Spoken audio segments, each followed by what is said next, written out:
Hello everyone, welcome to Smart Study channel. So this is another lecture in our series Quick Knowledge Crunch, जिसमें हम currently women freedom fighters जिन्होंने अपनी life जो है India के नाम सेक्रीफाइस कर दी, उनको हमने डिस्कस किया डिटेल में. For example Rani Lakshmibai, Begum Hazrat Mahal, Annie Besant, Sarojini Naidu, Usha Mehta ji and then Aruna Asaf Ali. तो हमने इनकी कॉन्ट्रीब्यूशंस देखी डिटेल में. ठीक है, तो आज हम इस सीरीज़ को कंटिन्यू करेंगे with Kasturba Gandhi, another freedom fighter. Okay, तो अगर आपने पहले की वीडियोस नहीं देखी तो आप वो भी देख सकते हैं. मैं जो लिंक है प्लेलिस्ट का डिस्क्रिप्शन बॉक्स में शेयर कर दूँगी, क्योंकि ये वीडियोस जो हैं आपकी रिवीजन, कोई भी आपका गवर्नमेंट एग्ज़ाम हो, for example UPSC, state civil services, SSC, तो उसमें एक इम्पॉर्टेंट पार्ट प्ले करेंगी. ठीक है, तो मॉडर्न हिस्ट्री के लिए बहुत इम्पॉर्टेंट है ये वीडियोस. तो चलिए कंटिन्यू करते हैं कस्तूरबा गांधी जी के साथ. अब जब कस्तूरबा गांधी की बात आती है तो हम ज़्यादातर इनको as a Mahatma Gandhi wife देखते हैं, राइट. इनका रोल हम महात्मा गांधी की वाइफ की तरह ज़्यादा देखते हैं, बट इनकी जो खुद की कॉन्ट्रीब्यूशंस रही हमारी इंडियन फ्रीडम स्ट्रगल के लिए और भी जो इंडियन वेलफेयर के लिए, इंडिया के लोगों के वेलफेयर के लिए इन्होंने काम किया, वो हम कहीं ना कहीं नज़रअंदाज कर देते हैं. तो आज हम इनकी कॉन्ट्रीब्यूशंस को डिटेल में देखेंगे. ठीक है, तो उससे पहले हम एक बार इनका बैकग्राउंड देख लेते हैं.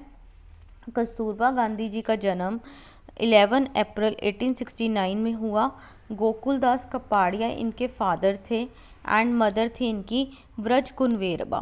ठीक है, तो पोरबंदर में इनका बर्थ हुआ था और इनके फादर जो हैं एक वेल्दी मर्चेंट थे, तो रिच फैमिली से जो हैं ये बिलोंग करती थी. इनका जो ओरिजिनल नेम था वो था Kasturba Makhanji Kapadia. Okay, after marriage to Mahatma Gandhi इनका नाम कस्तूरबा गांधी पड़ा है, राइट. तो इन्होंने उस टाइम क्या था कि जैसे गर्ल्स की एजुकेशन इतनी अच्छे लेवल पे नहीं थी, तो इनकी जो एजुकेशन है वो भी फॉर्मल एजुकेशन नहीं हुई. बट डिस्पाइट दैट जो है इनका आईक्यू लेवल बहुत अच्छा था, बहुत इंटेलिजेंट थी ये, और इनमें एक हमेशा क्यूरियोसिटी रहती थी. ठीक है, नई नई चीज़ों को जानने के लिए, और फास्ट लर्नर भी थी. तो ये एक तरह से इनकी क्वालिटी थी, खासियत थी इनमें, कि महात्मा गांधी भी बोलते हैं कि इनकी जो कॉमन सेंस है वो मेरे से भी ज़्यादा अच्छी है, और इनकी जो कैपेबिलिटी है लोगों को जज करने की वो भी बहुत सही है. तो महात्मा गांधी खुद ये बात बोलते हैं. फिर उसके बाद इन्होंने जो है इंडिया के लिए अगर हम बात करें तो इनकी स्ट्रगल जो है वो पहले से ही स्टार्ट हो गई थी. जैसे 1883 में क्या होता है, महात्मा गांधी से इनकी मैरिज हो जाती है. ये सिर्फ 13 ईयर्स की थी तब. तो उसके बाद जब 1898 में महात्मा गांधी साउथ अफ्रीका जाते हैं, तो बाद में ये भी उनके साथ साउथ अफ्रीका चली जाती हैं. तो साउथ अफ्रीका में जैसे आपको पता है कि इंडियन इमिग्रेंट्स थे, तो उनके साथ अच्छा ट्रीटमेंट नहीं होता था, राइट. जैसे गांधी जी के साथ भी एक इंसिडेंट है, उन्हें ट्रेन से उतार दिया गया था. अब बताएंगे उसकी डिटेल, कौन से स्टेशन से उनको उतारा गया था. ठीक है, तो वहाँ पे वो जो है गलती से जो है दूसरे डिब्बे में बैठ गए थे जो इंडियंस के लिए नहीं था, तो उनको वहाँ से ट्रेन से निकाल दिया गया था, राइट. तो इस तरह से वहाँ पे इमिग्रेंट्स जो इंडियंस थे उनके साथ बुरा बिहेव होता था, उनके लिए अलग अलग लॉज लेके आते थे. ठीक है, उनको अपनी आइडेंटिटी प्रूफ दिखाने के लिए हमेशा एक आईडी कार्ड रखना पड़ता था. तो बहुत चीज़ें हो रही थी इंडियंस के खिलाफ. तो उस टाइम कस्तूरबा गांधी, महात्मा गांधी तो पार्टिसिपेट कर ही रहे थे, कस्तूरबा गांधी हैं जो वो आगे आई. उन्होंने उनके प्रोटेस्ट में जो है प्रोटेस्ट किया, जो भी इल ट्रीटमेंट हो रहा था 1913 में, और उसके कारण इनको जो है अरेस्ट भी किया गया था. तो उसके बाद ऐसे करके जो है इंडियंस के वेलफेयर के लिए जो जर्नी थी कस्तूरबा गांधी जी की, वो साउथ अफ्रीका से ही स्टार्ट हो गई थी, राइट. फिर उसके बाद जब महात्मा गांधी इंडिया में आते हैं, तो यहाँ पे 1915 में महात्मा गांधी आए, फिर वो चंपारण सत्याग्रह करते हैं, राइट. तो अब बताइएगा चंपारण जो सत्याग्रह था उसका कॉज क्या था. ठीक है, तो आप कमेंट बॉक्स में मेंशन कीजिए, बहुत इंपॉर्टेंट फैक्ट है वो भी. तो 1917 में जब महात्मा गांधी उधर इन्वॉल्व होते हैं चंपारण सत्याग्रह में, तो कस्तूरबा वहाँ पे बिहार में चंपारण में वुमेन जो राइट्स हैं, वुमेन वेलफेयर है, उनकी बात कर रही होती हैं, ठीक है, उनके लिए आवाज़ उठा रही होती हैं। फिर उसके बाद बहुत सारी एजिटेशंस में ये भी पार्ट लेती हैं। फॉर एग्ज़ाम्पल 1922 में ये बोरसट सत्याग्रह होता है, उसमें पार्ट लेती हैं, ठीक है। तो उसके बाद 1928 में बारदोली सत्याग्रह में भी इनकी इम्पॉर्टेंट कंट्रीब्यूशन रहती है। तो बारदोली सत्याग्रह की अगर बात आती है तो आप इसके रिलेटेड एक इम्पॉर्टेंट क्वेश्चन है, उसका आंसर भी कर सकते हैं कमेंट बॉक्स में। तो उसमें क्या है, उसमें जो है सरदार वल्लभ भाई पटेल जैसे हम बोलते हैं, तो वल्लभ भाई पटेल को सरदार का टाइटल दिया गया था बारदोली सत्याग्रह में, ठीक है। तो आपने बताना है कि वो टाइटल किसने दिया था, ये आप कमेंट सेक्शन में मेंशन कीजिए। एक्चुअली मैं आपको इसलिए क्वेश्चंस पूछती रहती हूँ क्योंकि हमारे जो चैनल का मेन एम है वो है एक इंटरेक्टिव लर्निंग प्लेटफॉर्म क्रिएट करने का, राइट। तो इसलिए हम आपको मतलब इंकरेज करते हैं कि आप कमेंट बॉक्स में जो है अपने एडिशनल कोई भी आपके फैक्ट्स हैं उनको मेंशन कीजिए, और जैसे मैं बीच बीच में क्वेश्चंस पूछती हूँ उनको आंसर कीजिए। तो ऐसे आपकी जो है नॉलेज शेयर करेंगे, नॉलेज फिर आपकी भी इंक्रीज़ होगी, ओके।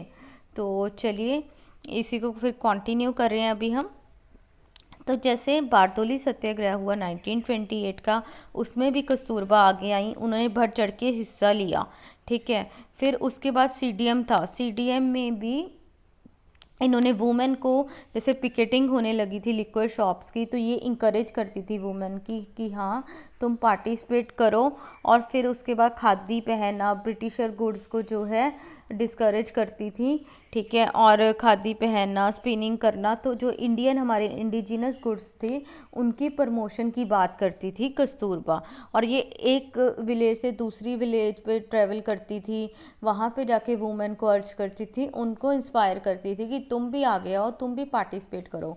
जैसे क्विट इंडिया मूवमेंट के टाइम भी इन्होंने स्पीच दी थी, उन्होंने बोला कि जो भी तुम वुमेन हो, तुम्हारा कोई भी कास्ट क्रीड कुछ भी हो, ठीक है, क्योंकि इंडिया जो है एक है, तो उन्होंने यूनिटी की भी बात की। और उन्होंने बोला कि डिस्पाइट कास्ट एंड क्रीड सारी वुमेन आगे आओ और हमारी जो है इंडियन इंडिपेंडेंस स्ट्रगल में पार्ट लो।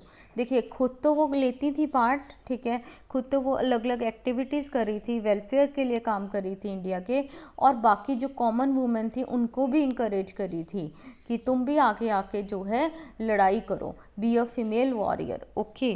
तो जैसे अभी इन्होंने फिर क्विट इंडिया मूवमेंट में भी ज्वाइन किया स्ट्रगल को, और उसके बाद इनको वहाँ पे भी अरेस्ट कर लिया गया था महात्मा गांधी के साथ, ठीक है। फिर ये आगा पैलेस में पुणे में बंद रहीं, ठीक है। तो उसके बाद फ्रीडम स्ट्रगल में ऐसे इनका रोल रहा, इन्होंने एक्टिवली पार्टिसिपेट किया।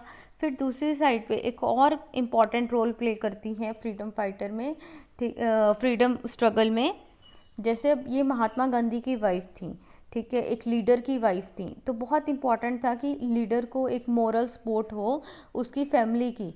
तो इन्होंने महात्मा गांधी को जो है मोरल सपोर्ट प्रोवाइड की, ठीक है। जब भी महात्मा गांधी इधर उधर जाते थे तो ये इंकरेज करती थी, ठीक है। प्रिजन में होते थे वो, तो ये उनकी जगह लेके उनको रिप्रेजेंट करती थी उनकी स्ट्रगल में, ठीक है। फिर उसके बाद ये बोलती थी कि हाँ अगर हम लीडर्स हैं, हम लीडर्स की वाइफ हैं, ठीक है, ब्रेव लीडर्स की वाइफ हैं, अगर हम ब्रेव नहीं रहेंगी तो वो लीडर्स कैसे ब्रेव रहेंगे, ठीक है। बहुत बड़ी बात थी क्योंकि महात्मा गांधी हो गए और लीडर्स हो गए, अगर उनकी वाइफ्स ब्रेव रहेंगी तो उनको अपनी फैमिली की चिंता नहीं होगी। अदरवाइज बंदा फैमिली के बारे में सोच रहा है तो कैसे जाके वहाँ पे लड़ाई करेगा ब्रिटिशर्स से, ठीक है। तो इन्होंने बोला कि तुम फैमिली की टेंशन मत लो, हम भी ब्रेव हैं, ठीक है, हम मैनेज कर लेंगे, तुम जाके ब्रिटिशर्स से अपनी लड़ाई लड़ो, अपने देश की लड़ाई लड़ो, ठीक है। बहुत बड़ी बात थी दोस्तों।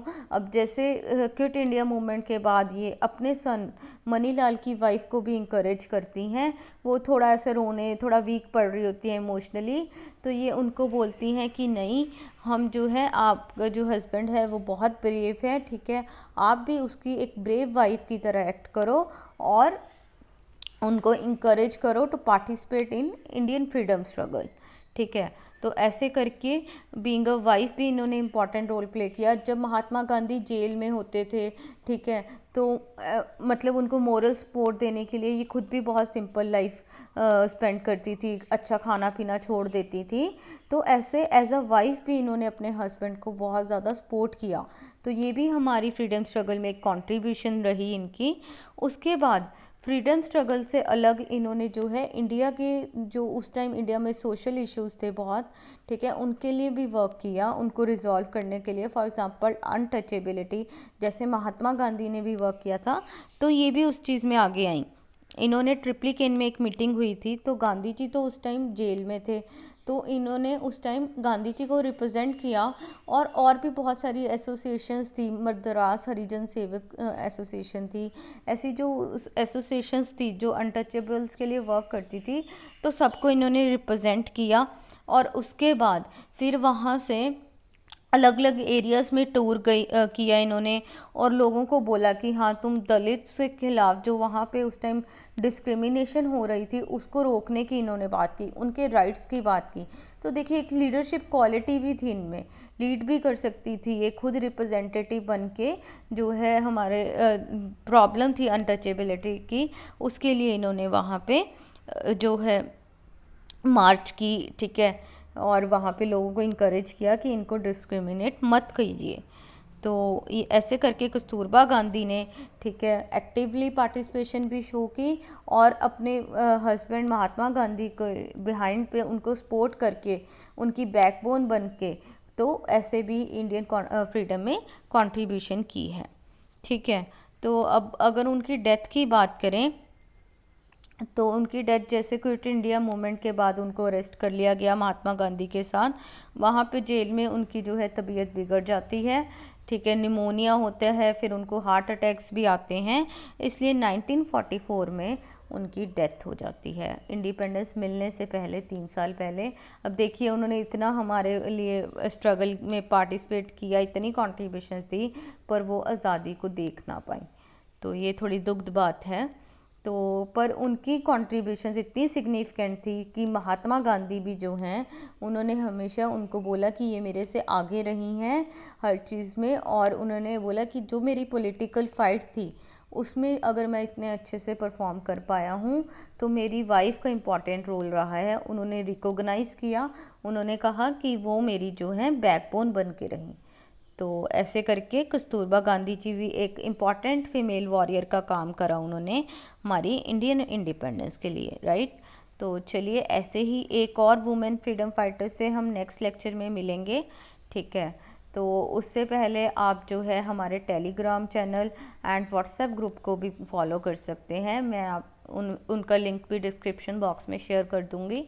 तो वहाँ पे आपको अपडेट्स मिलती रहेंगी, और मैं और भी जो है additional content with respect to government exams, जो इम्पोर्टेंट टॉपिक्स होते हैं वो डिस्कस करती रहती हूँ वहाँ पे। तो आप लोग भी वहाँ पे डिस्कशन कर सकते हैं, ऐसे ही एक अच्छा लर्निंग प्लेटफॉर्म बनेगा, तो आप वो भी ज्वाइन करें। एंड प्लीज़ अगर आपको मेरा इनिशिएटिव अच्छा लग रहा है, मेरे एफर्ट्स अच्छे लग रहे हैं, तो प्लीज़ चैनल को लाइक कीजिए, सब्सक्राइब कीजिए एंड शेयर कीजिए अपने फ्रेंड्स में, क्योंकि एक्चुअली अगर आप ऐसा करेंगे तो मुझे मोटिवेशन मिलेगा, ठीक है, मैं और अच्छा अच्छा कंटेंट लेके आऊँगी। और अगर आपको कोई फीडबैक भी देना है, नेगेटिव पॉजिटिव, तो वो भी मोस्ट वेलकम्ड है, क्योंकि इसी से मेरा इम्प्रूवमेंट होगा, राइट। तो मैं और अच्छे से आपके लिए वीडियोस लेके आ पाऊँगी। तो प्लीज़ प्लीज़ रिक्वेस्ट है मेरी, अगर आपको मेरा चैनल अच्छा लग रहा है, मेरे व्यूज़ आपको मेरा चैनल अच्छा लग रहा है, मेरे एफ़र्ट्स अच्छे लग रहे हैं, तो प्लीज़ चैनल को लाइक कीजिए एंड इसके सब्सक्राइब करें। Thank you. चलिए bye bye and be safe.